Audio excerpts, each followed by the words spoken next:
We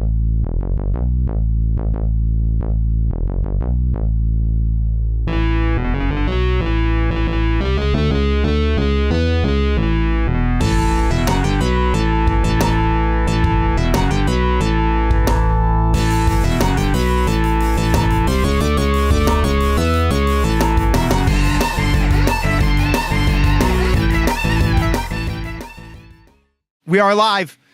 We are live. All right. Hey, fans. How you doing? Hey, guys, welcome to our newest episode, I believe episode 3 of The Fix. Big Show Entertainment Network's The Fix. Big Show Entertainment Network's The Fix. That's right. We're sitting here in the little park out front of IMAX Cinemark in front of, what is it, Carefree? Carefree Circle, yeah. Carefree Circle. Lovely day. Absolutely beautiful out here. Business casual. He's business from the waist up, casual from the waist down. Ladies. All right, you guys, we got an awesome show going on for you today. Let's get it started off with game news. So instead of putting the games on screen this time, we are going to post them directly to our Facebook page on Big Show Entertainment Network's The Fix. Which you can find a link to just down below. We'll put it in the description. We'll make it easy for you. Yeah, so you can see what's coming up. Today, we're going to focus on one of those games, and that game is going to be the delayed until June 15th Warhammer 40,000 Inquisitor Martyr. What happened to the other 39,999? So this game is cool. This game takes place in the year 40,000, the 41st millennium. And it's the first actual action RPG set in the Warhammer 40k universe, developed by NeocoreGames, who brought us role-playing games such as King Arthur, the role-playing war game, and The Incredible Adventures of Van Helsing. Also, the series is co-published by Games Workshop. It's going to be out on Xbox One, PS4, and PC, as I said, on June 5th. I think we have to take a pause real quick because it feels almost sacrilegious to not mention how far back this game goes. I mean, this is basically as old as D&D. Started as tabletop role-playing, then I believe it progressed onto books, and then it progressed onto some nice little fan short films, and, you know, got to video games, and I've heard there's even a movie in the works. I mean, this thing has gone back, oh gosh, like 40, 50 years probably? Yeah, ever since 1983, I believe, was the first version. I think it was called Warhammer Rogue Trader, was a board game that they put out at Games Workshop. So, yeah, it goes back far too long. Now wait, could you give me a small taste of like why the Warhammer universe exists, why it's unique? Because it's a massive story, but see if you can just sum it up real quick. Yeah, okay, so it takes place in the 41st millennium, 40,000 years from now, where the once powerful human race falls below where it should be, and it's in danger of falling to the powers of chaos, aliens, and its own inner conflicts. So since Neocore has partnered with Game Workshop, they're going to be hopefully very faithful to the original lore of this universe when they're making this game. So Inquisitor Martyr takes place as a top-down action RPG and focuses on both ranged and melee combat and the use of special abilities, kind of like games. If you've ever played Diablo, it'll be similar to that. What's different about this game, actually, is the use of a destructible cover system to make battles more tactical. Also, they've been working on a new AI system and a new boss system to make enemies more varied. In Inquisitor Martyr, you can take on the role of the Inquisitor, which is a secret agent of the Imperium of Man, and you choose from 3 distinct classes, kind of a tank, a mage called a psyker, and then the assassin from the Death Cult. So each with their own gameplay styles, players will be able to upgrade their Inquisitor extensively through passive and active skill trees and loot that will be dropped by enemies that you kill along the way. Players will also now navigate through the fictional Caligari sector of space using the star map. And it acts as an open world where players can travel to a variety of planets, celestial bodies, and other unique locations.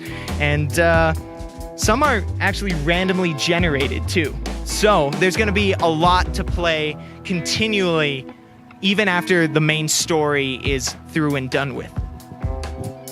So I think this is kind of intriguing because it kind of reminds me of No Man's Sky, you know, the randomly generated, you know, planets and stuff like that. Is this kind of the same concept, or how does this work? Yeah, it's along the same lines. So it's not procedurally generated like No Man's Sky is. It's actually randomly generated. So it's a little more cookie cutter. They will have map layouts that will change, and they'll add different enemies and variety of different objectives to each map. But none of them are going to be the same, except for the story mission. Whereas No Man's Sky is based off of a little more detailed and in-depth sliders and things like that. Okay, so it's a little bit more organized than No Man's Sky. Yeah, it's not quite as randomized. If I may. It's going to be like No Man's Sky, except good. Oh, hey, No Man's Sky is a good game now. Now that they've added much to it, I think it's along the tracks of becoming the game they originally promised. I mean, yeah, no. It's just the gaming industry nowadays. You come up with the idea, you sell the game, then you make it. I just don't feel like these guys, everyone has such ambitious ideas for these games nowadays, but they don't have the revenue to start it out that way, or the team, or the time to do it. So, yeah, they're kind of stuck in a corner where they do have to put the game out, make some money, and then put out some of the features that they promised, which is unfortunate, but that's just how it has to go sometimes.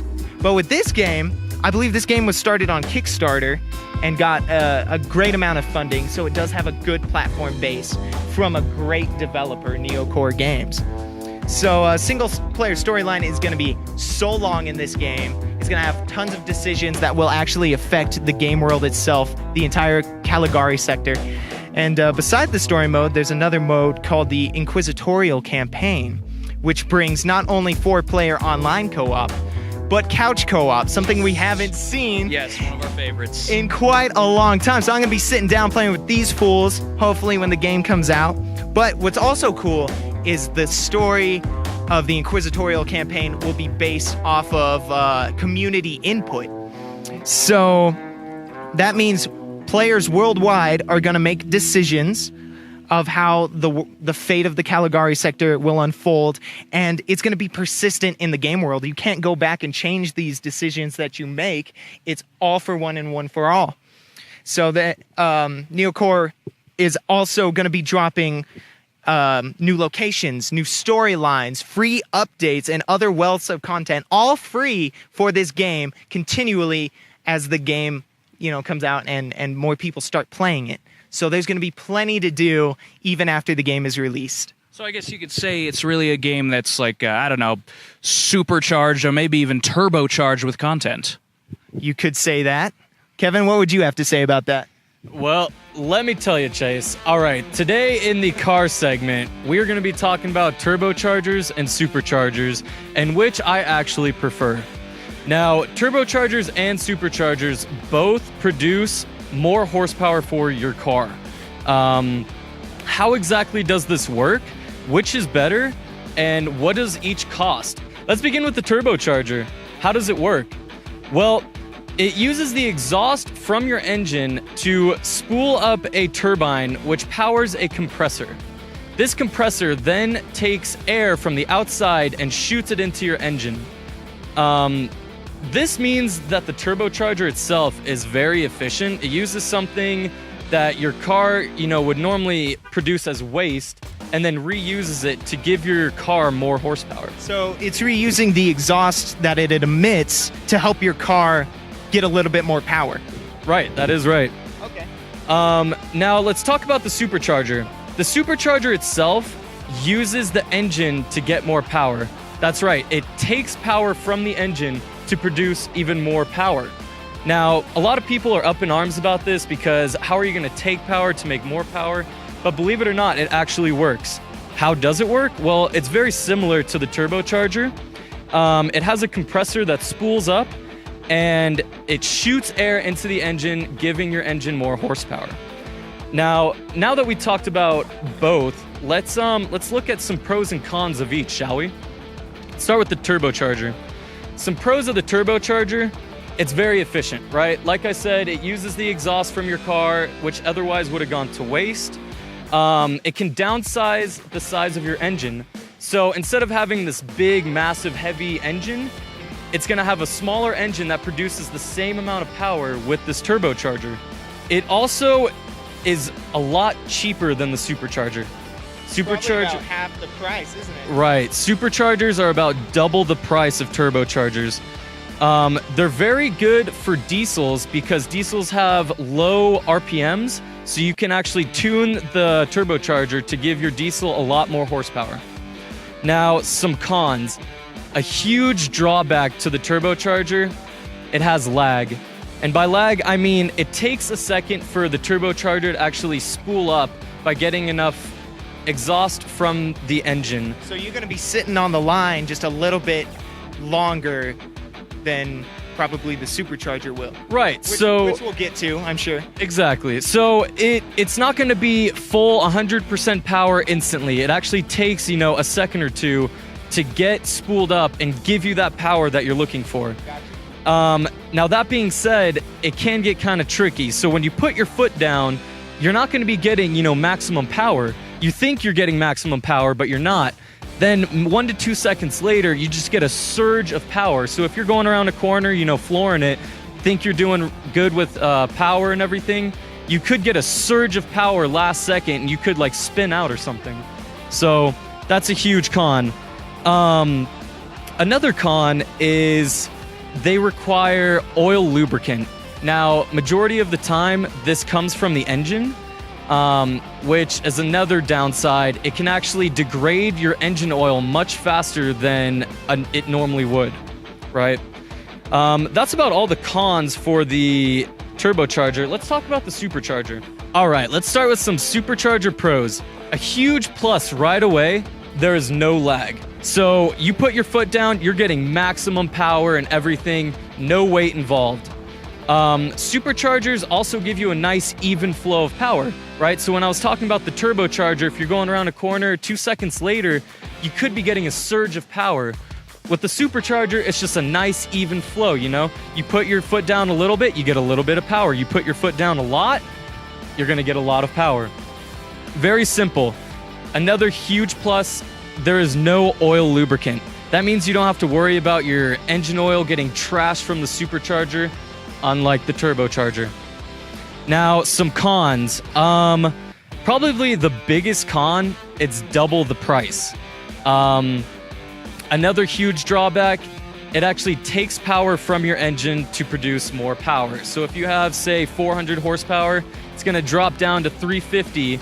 But by throwing that supercharger on, it's going to jump it up, who knows, 100 horsepower, so then you end up having 450 instead of just 400. So it's not very efficient, but it gets the job done. All right, let's talk about pricing.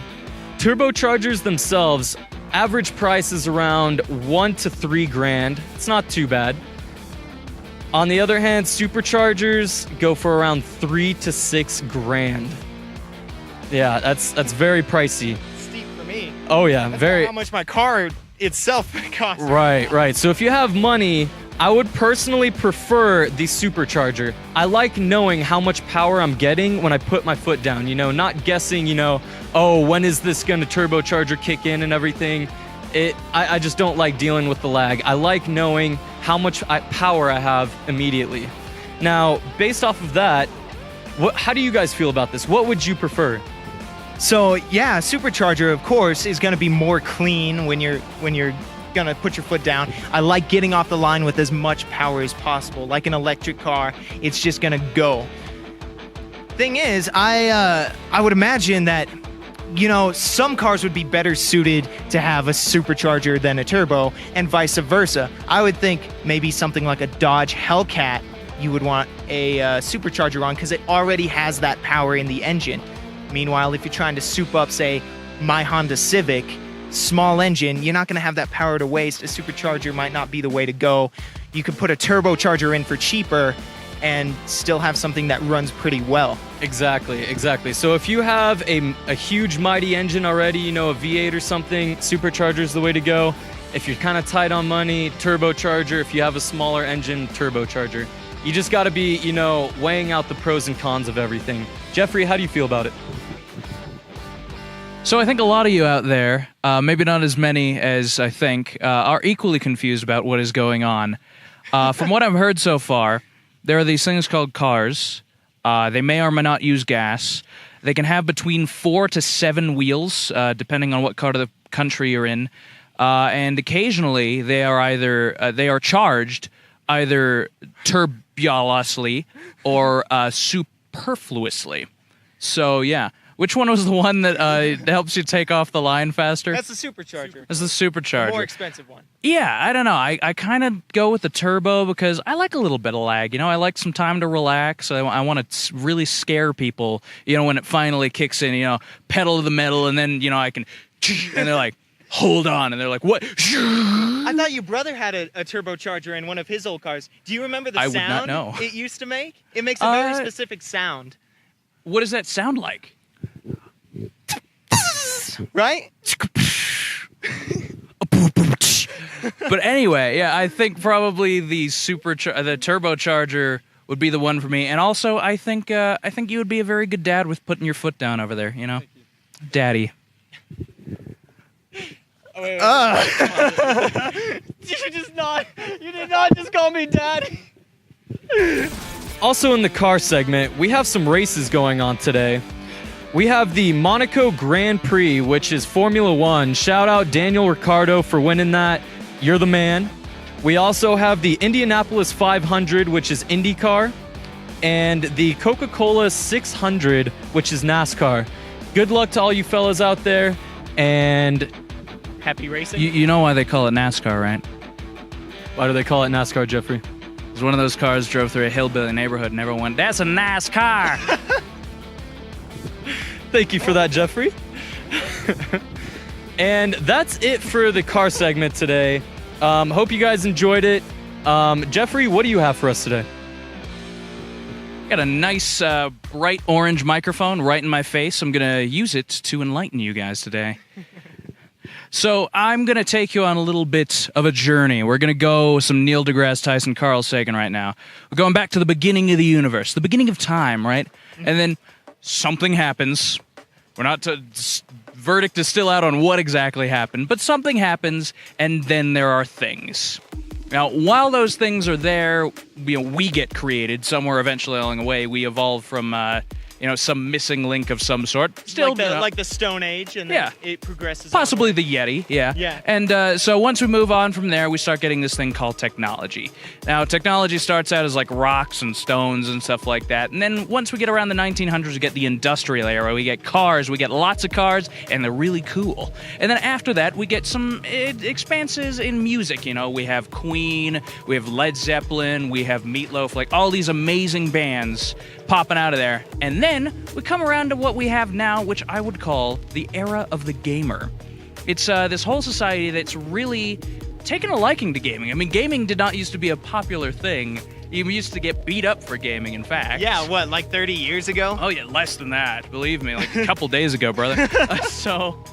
You have this entirely technology-focused society, with Ready Player One focusing basically completely on video games, entirely tailored towards the gamer fashion, and then the elimination or the near elimination of the uncanny valley with games like Beyond Two Souls, Detroit Become Human, all these types of motion capture things. Gaming is starting to be taken much more seriously and is, in fact, kind of at the forefront of technology. Right. You got the 4 big companies. You got Sony, Microsoft, Nintendo, and you may not know this last one yet, Wonder.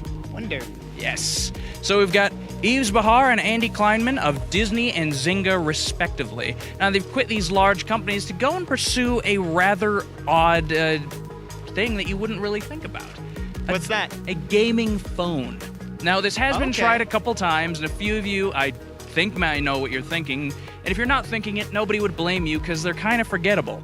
The Xperia Play from Sony, the Nokia N-Cage, not really names that ring any bells. No, I've never heard of those, actually. It's an absolutely cutthroat market out there for like gamer phones. It's just a difficult market to conquer. But the first step for Wonder in conquering this is going for style, not gamer style. And many of you may know what I'm referring to. Whenever you have a company like Razer or Alienware, it always has those weird angles on it. It's usually black and red. It looks like, and then when you get those gaming chairs that basically look like a kid's wet dream of what a racing car seat would be, Yeah. Well, that's because it has the utility with it, because you're sitting there, has the lumbar support, because you're sitting around playing video games all day. Right, yeah. It's a nice place to wipe off the Cheeto dust. But it's that type of thing that I think draws a lot of people away from those products. So they're going to try and go a little bit more mainstream with it. And then, will there be games? This is a new crop-up company, and they're not planning on making their own games, so it's a bit of a tough call who's going to be investing in this. I mean, people are kind of going back and forth about it, but something that may boost companies' faith in this venture is that one of the best new games out, Breath of the Wild, actually runs on a mobile processor. And the Switch itself is just a giant mobile processor. You can downsize it, and I mean, you can carry it around. It's not that far of a leap to put that inside of a phone. And we do have more games like, PUBG Online, or we have, Candy Crush, but people are starting to expand outside of that. Yeah. So I think a problem so far that I've heard is, I don't know if the Wonder is making games so far. They're developing the platform, kind of like Nintendo, but do they have any games planned for it when it comes out? Well, it's going to be a mix of course, like port titles and whatnot once they get companies actually on board with it. But again, it's a crop-up venture. It's not entirely trusted yet, but I believe that they have the new ideas and the drive to make this product a success. And you can even call it this Switch 2.0. I don't know how directly they'll be competing, but it will have plugins of like controllers on the side. You can play it on your television, and then you can take it with you. And the great thing is people won't know it's a gaming phone because it won't look like one. It'll just look like a phone. So I'm actually really intrigued by this. Is Disney actually helping produce this product? Disney is not helping produce this product. The two creators actually left their companies to go and pursue these. So they've got to have a lot of faith. You don't just leave a company like Disney or Zynga if you don't feel like you've got a handle on it. So, I mean, there's a lot of interesting people who are interested in this product. And it's not coming out until next year, and they're still even trying to decide what the phone will look like. What will we get in 2019 when the newest gamer phone is released? We can only wonder. And it's cool to think about, but isn't there already established gamer phones out there? Like, I believe Razer just put out their newest answer to the gamer phone, which is, I think it's called the Razer Phone. But Are we talking about the same Razer that produced that little flip phone? No, this is the gamer company. Oh, okay. I think they're two different companies. I'm pretty sure. Hold this for me for a second while I find my notes. Hello, ladies and gentlemen. I'm here experiencing Jeffrey's segment. It's wonderful. All right. So, the Razer Phone comes with a 120 hertz display, along with HDR support, 12 megapixel dual cameras. It comes with the twin Dolby 5.1 supported speakers, 4,000 mega amp battery, and is powered by a Qualcomm Snapdragon 835 with 8 gigs of RAM for $700, which is pretty cheap. That's cheaper than an iPhone? I would say cheaper than an iPhone, but cheap is not exactly the word that you want to hear when you're buying a phone. I would say maybe inexpensive, rather. Yeah, but the thing is, it has all of this great gear going into the phone. I mean, yeah, this is the first time I've heard of it. And I think maybe the first time a lot of our people out there have heard of it, because it's still hard to market one of these devices. And I would say, work smarter, not harder type, that Microsoft ideal, because, as an earlier example would be like the Russians got to space first, but we got to the moon, It doesn't matter who starts first. It matters who can actually bring out the best technology. True. Very true. I guess we'll see how it turns out for both of these companies. But wonder... I mean, you just gotta wonder. Exactly. Kevin. I wonder. There we go. So in an entirely different situation, how are your feet been feeling, gentlemen? Sweaty. Yeah, mine are a little damp. Kind of hurting. I did some squats yesterday. It's pretty toasty out here, so. So like a savory flavor type thing, very tenderized. Like a nice steak. Nice steak. Yeah. All right, so I was just wondering, as it does relate to my new segment, it's not just, we'll skip over that, but there have been very many interesting things coming out of Australia, and I would say Australia's redemption, in fact, has now arrived, what with you all being descendants of convicts from England, as well as being one of the hottest continents on the planet, just absolutely unlivable, and if you survive the weather, you got the animals and the people. So, Talking about you, Hugh Jackman. there we go, yeah. Oh, Hugh Jackman. So, there's Deepti Agarwal is coming out of Melbourne University. What was that? Deepti Agarwal. Narwhal? Narwhal? Deepti Agarwal. Yes. So then we've got Deepti Agarwal coming out of Australia from Melbourne College, I believe. Now, she has designed the SoPhy Smart Socks. Now, what do you think would make these socks so smart? What would you like in smart socks? Oh, man, it has to make me run faster and jump higher. That's what I would want. I wanted to count my steps. You mean a Fitbit? Yeah, but smart socks. Honestly, I just kind of want it to forget. So, with that, the SoPhy Smart Socks actually help out people who have foot problems and like ankle and leg problems, basically below the waist type problems. Not that. And so with Skype calls, it can be a little bit limited, but the SoPhy Smart Socks actually measure foot orientation, balance, and movement. That may even be hidden in face-to-face meetings with an actual physician, and even worse so if you're just looking at them through a Skype call. It's kind of like Dr. Scholl's, but better. Dr. Shoes. See, yeah. Although it's socks, so it doesn't work. Yeah, that joke sucks. Yeah. So it does massively increase correct diagnosis rate, even in person, which is an absolutely great advancement in medical science. Now, the price is a bit high, $300 per pair. Yeah.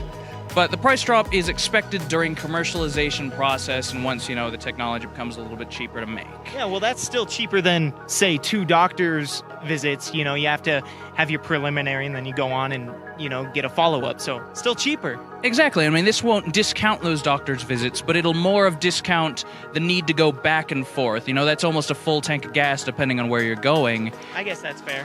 Yeah, as well as, once again, if you have to get up, you have to go to your car, you have to experience the stress of the roads. On your feet that Exactly. you're trying to fix. Yeah. So it definitely helps out in that way. And there has been recent success in Melbourne's Royal Children's Hospital, in fact, tested out on 3 patients who are now doing much better, as I've heard. Whatever it means, we can be sure that the SoPhy socks are a step in the right direction. Would you like the conch? I would like the conch. I actually got to see a little preview of how these socks work, and you can see some footage, not of me, but of some of the tests that they were doing up now.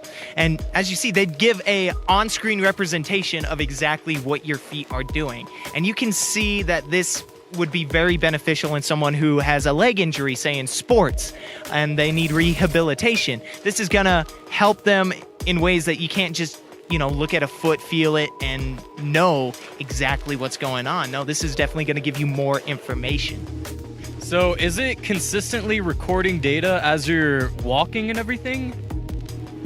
I mean, yes and no. I mean, if you leave them on, certainly. But they do hook up with an app that's on your phone. So you would be having an app up, and then it would be transferring it through Skype as well. And I mean, this is not like just tracking your steps type of thing. This is not exactly for the average consumer. This is for someone who has an actual condition or a disability or an injury that they're trying to solve. Okay. Yeah, and it'll just plot those data points along, so you can see how you're doing when you're even sitting, that kind of thing. Exactly. Okay, very cool. Certainly a step in the right direction. Certainly one of those.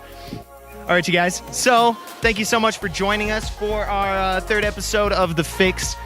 It was awesome. We had a lot to talk about. Now we are going to end it with our thank yous. Kevin, start us off. I'd like to thank The Chronic Electronic, shout out Dom, Cinemark for this beautiful scenery, and also Sonic Bloom. Me and Chase will be there, so come say hi. I think that's June 14th through the 18th, is that correct? Yeah, that's correct. All right, well, we'll see you guys there. Check out the races today, and I'll catch you guys next time. Yeah, so you can find that footage on Big Show Entertainment Network on YouTube or any one of our Facebook pages, especially Big Show Entertainment Network's The Fix Facebook page and Ben After Dark's Facebook page. Dang. Okay. I would also like to thank, what was it? Icon Cinemas? Icon Cinemas and Super Dave Raines. Super Dave Raines and the Big Show and Big Show Entertainment Network and Black Lion Endeavors. And Special musical friend. Charlie Milo, of course, who's bringing you sweet music that you're hearing at some point during the show. Could be right now, in fact. Also, the Wine and Venue Bar, which we will be holding our premiere of Ben After Dark. That's July 21st. Yes. I have to say things now. Oh, sorry. I appreciate that intimate moment. But okay. Oh, well, yes, I also, we don't want to forget Big Mike at 98.5 Blazin'. We loved coming out there. We're going to be back on there. Feel free to listen Wednesday, I believe, 5 to 7? 5 to 7, the Rush Hour Jam, I believe, on 98.5. We'll be back on there. And also, Big Mike will be DJing the official after party of the venue's premiere of La Fleur, as well as a few other very talented people. Yeah, so you can find all the information for that on our Facebook page, Ben After Dark. All right, so to end this thing off the right way, since nobody has sent in any comments about how we should end it, we're going to keep doing it our way. We have something a little special for you. Jeffrey will explain.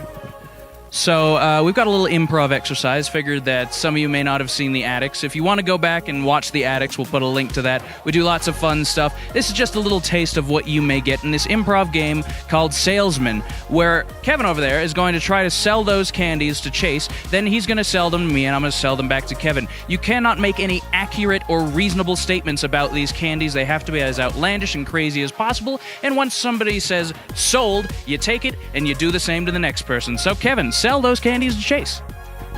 Chase, I got some candies here for you. All right, these candies, they're gonna make you fly. All right, they're gonna take you to places that you've never been before. Do you want these candies, Chase? I might have to think about it. Is there any? It's very cheap. It's 2 cents per gallon. You really want these candies, Chase? I don't know, man. I'm not quite sold. It'll grow you a giant wizard beard, and you'll have a staff that will appear out of nowhere. Sold. All right, Jeffrey. These here are candies. But not only are they candies, they come with a free van ride. Yes, an unmarked van ride that, just for you, you can come with me. And there'll be more of them. But not only that, we can fly in a plane to Kokomo together. Just you and me. I already have that van. Shoot, I was just gonna borrow your van to use that. Okay, let's say in Kokomo, I get you something nice. And I'm not talking like nice, but I'm talking like just nice enough to make you consider buying these candies off of me, because that's how this goes, right? Yes.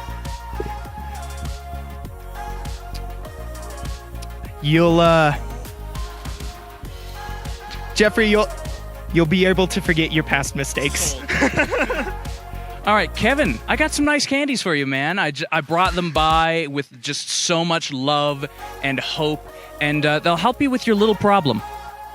Jeffrey, I don't want your candies. It'll help you with your little problem. Which problem is that?